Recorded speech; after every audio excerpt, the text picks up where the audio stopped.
ಕರ್ನಾಟಕ ರಾಜ್ಯ ಸಫಾಯಿ ಕರ್ಮಚಾರಿಗಳ ಅಭಿವೃದ್ಧಿ ನಿಗಮದ ನೂತನ ಅಧ್ಯಕ್ಷರಾಗಿ ಮಾನ್ಯ ಶ್ರೀ ಮುರಳಿ ಅಶೋಕ್ ಸಾಲಪ್ಪರವರು ನೇಮಕಗೊಂಡಿರುವ ಸಲುವಾಗಿ ಪದಗ್ರಹಣ ಸಮಾರಂಭ ಹಮ್ಮಿಕೊಂಡಿದ್ದರು. ಈ ಕಾರ್ಯಕ್ರಮಕ್ಕೆ ಎಲ್ಲ IPD ಸಾಲಪ್ಪ ಅಭಿಮಾನಿಗಳು, ಸಮುದಾಯದ ಮುಖಂಡರು, ಪೌರಕಾರ್ಮಿಕರ ಮುಖಂಡರು ಮತ್ತು ಅಖಿಲ ಕರ್ನಾಟಕ IPD ಸಾಲಪ್ಪ ಅಭಿಮಾನಿಗಳ ಸಂಘದವರು ಪದಗ್ರಹಣ ಸಮಾರಂಭಕ್ಕೆ ಭಾಗವಹಿಸಿ ಶ್ರೀ ಅಶೋಕ್ ಮುರಳಿ ಸಾಲಪ್ಪರವರಿಗೆ ಶುಭಾಶಯಗಳು ಕೋರಿದರು. ಕಾರ್ಯಕ್ರಮದ ರೂವಾರಿ ಶ್ರೀ ಸೂರ್ಯಚಂದ್ರ ಮಂಜಣ್ಣ ರಾಜ್ಯ ಅಧ್ಯಕ್ಷರು ಎಲ್ಲ ನಾಯಕರುಗಳಿಗೆ, ಮುಖಂಡರುಗಳಿಗೆ ಸ್ವಾಗತ ಕೋರಿದರು.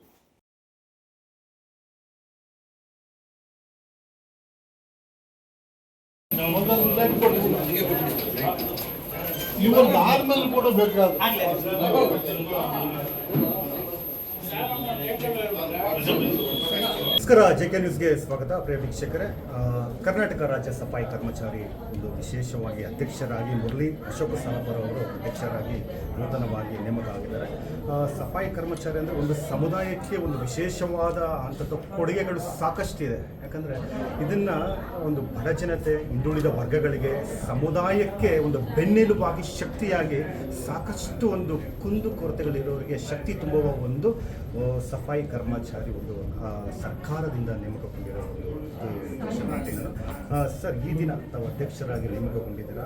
ಮುಂದಿನ ಒಂದು ಯಾವ ರೀತಿ ನಿಮ್ಮ ಸಮುದಾಯಕ್ಕೆ ಶಕ್ತಿ ತುಂಬಲಿಕ್ಕೆ ನೋಡಿದ್ದಾರೆ? ಯಾಕಂದರೆ ಇದುವರೆಗೂ ಸಾಕಷ್ಟು ನಿಮ್ಮ ಸಮುದಾಯದಲ್ಲಿ ಸಫಾಯಿ ಕರ್ಮಚಾರಿ ಎಷ್ಟೋ ಫಲಾನುಭವಿಗಳಿಗೆ ಸಿಗಲಿಲ್ಲ ಈ ಫಲಗಳು.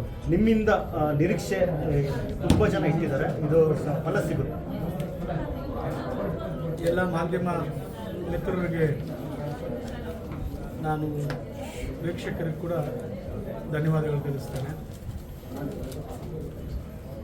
ನಾನು ಈ ನಿಗಮದ ಅಧ್ಯಕ್ಷನಾಗಿ ನನ್ನನ್ನು ಆಯ್ಕೆ ಮಾಡಿದಂತಹ ಸನ್ಮಾನ್ಯ ಶ್ರೀ ಸಿದ್ದರಾಮಯ್ಯನವರಿಗೂ, ಉಪಮುಖ್ಯಮಂತ್ರಿಗಳಾದಂಥ DK ಶಿವಕುಮಾರ್ ಅವರಿಗೂ, ನಮ್ಮ ಹೈಕಮಾಂಡ್ ಸುರ್ಜೇವಾಲಾ ಮತ್ತು ಅಭಿಷೇಕ್ ದತ್ ಅವರಿಗೆ ವಿಶೇಷವಾಗಿ ನಾನು ಕೃತಜ್ಞತೆಗಳನ್ನು ಸಲ್ಲಿಸ್ತೇನೆ. ಈಗ ತಾನೇ ನಾನು ಈ ಅಭಿವೃದ್ಧಿ ನಿಗಮದ ಜವಾಬ್ದಾರಿಯನ್ನು ವಹಿಸ್ಕೊಂಡಿದ್ದೇನೆ. ಮುಂದಿನ ದಿನಗಳಲ್ಲಿ ಈ ನಿಗಮದಿಂದ ಏನೇನು ಒಳ್ಳೆ ಕೆಲಸಗಳನ್ನು ಮಾಡಬಹುದು, ಬರೀ ಸಾಲ ಕೊಟ್ಟು ಅದರಿಂದ ಏನೊಂದು 50,000 1 ಲಕ್ಷ ಕೊಡ್ತಕ್ಕಂಥದ್ರ ಉದ್ಧಾರ ಆಗ್ತಾರೆ ಅಂತೇಳಿ ನನಗಾದ್ರೂ ನಂಬಿಕೆ ಇಲ್ಲ. ಏನಾದರೂ ಒಂದು ರೆವಲ್ಯೂಷನ್ ತರಬೇಕು, ಒಂದು ಸಹಾಯ ಮಾಡಿದ್ರೆ ಅವನಿಗೆ ಅದು ಜೀವನಕ್ಕೆ ಆಧಾರವಾಗಬೇಕು. ಆ ರೀತಿಯಾದಂಥ ಆಲೋಚನೆಗಳನ್ನು ನಾನು ಇಟ್ಕೊಂಡಿದ್ದೇನೆ.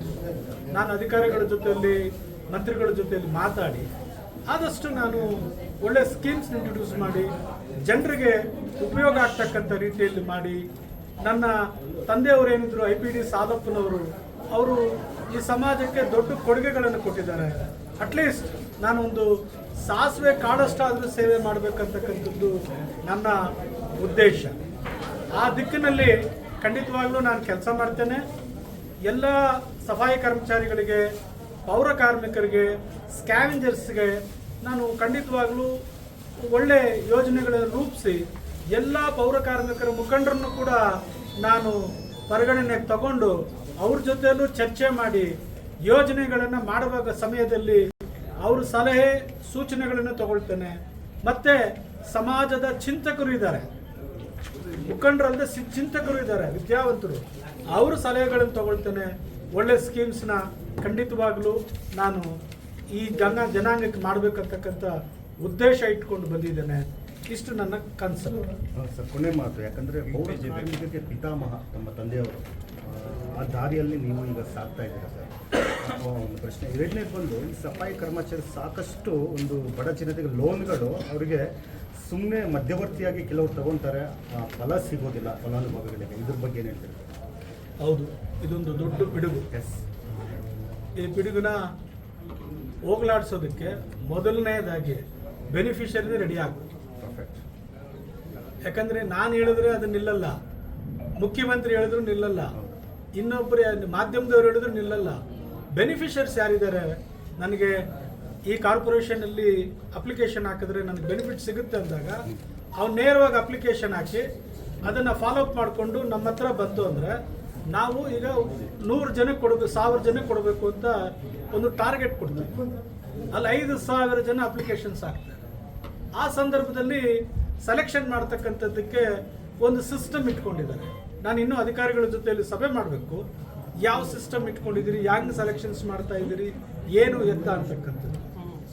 ಫಲಾನುಭವಿಗಳು ಹೆಚ್ಚಿದ್ದಾಗ, ಕಡಿಮೆ ಟಾರ್ಗೆಟ್ ಇದ್ದಾಗ ಕೆಲವು ಗೊಂದಲಗಳು ಬರ್ತದೆ ಮತ್ತು ದಳ್ಳಾಳಿಗಳು ಉಟ್ಕೊಳ್ತಾರೆ. ನನ್ನ ಅವಧಿಯಲ್ಲಿ ನಾನು ನೇರವಾಗಿ ಹೇಳ್ತೇನೆ, ಘಂಟಾಘೋಷವಾಗಿ ಹೇಳ್ತೇನೆ, ಯಾವುದೇ ದಳ್ಳಾಳಿಗೆ ಅವಕಾಶ ಇಲ್ಲ. ಪ್ರಾಮಾಣಿಕವಾಗಿ ಅವರು ಸೇರಬೇಕು, ಅದು ಅವರು ಎಂಜಾಯ್ ಮಾಡಬೇಕು. ದೇವರು, ನನ್ನ ತಂದೆ ಸಾಲಪ್ಪನವರು ನನಗೆ ಆರ್ಥಿಕವಾಗಿ ಒಳ್ಳೆ ಶಕ್ತಿವಂತ ಮಾಡಿಕೊಟ್ಟಿದ್ದಾರೆ. ನನಗೆ ಯಾರ ಹತ್ರನೂ ಹೋಗಿ 1 ರೂಪಾಯಿ ತಗೊಳ್ಳೋಂಥ ಅವಶ್ಯಕತೆ ನನಗಿಲ್ಲ. ನೇರವಾಗಿ ಹೇಳ್ತಾ ಇದ್ದೀನಿ ಮಾಧ್ಯಮದ ಮುಂದೆ, ಎಲ್ಲ ಸ್ನೇಹಿತರು ಇದ್ದೀರಿ, ನನಗೆ ಅಂಥ ಒಂದು ದುರ್ಗತಿ ಇಲ್ಲ. ದೇವ್ರು ಚೆನ್ನಾಗಿಟ್ಟಿದ್ದಾರೆ ನನಗೆ. ನಾನು ಈ ಜನರಿಗೆ ಸೇವೆ ಮಾಡಕ್ಕೆ ಬಂದಿದ್ದೀನಿ, ಸೇವೆ ಮಾಡ್ತೀನಿ.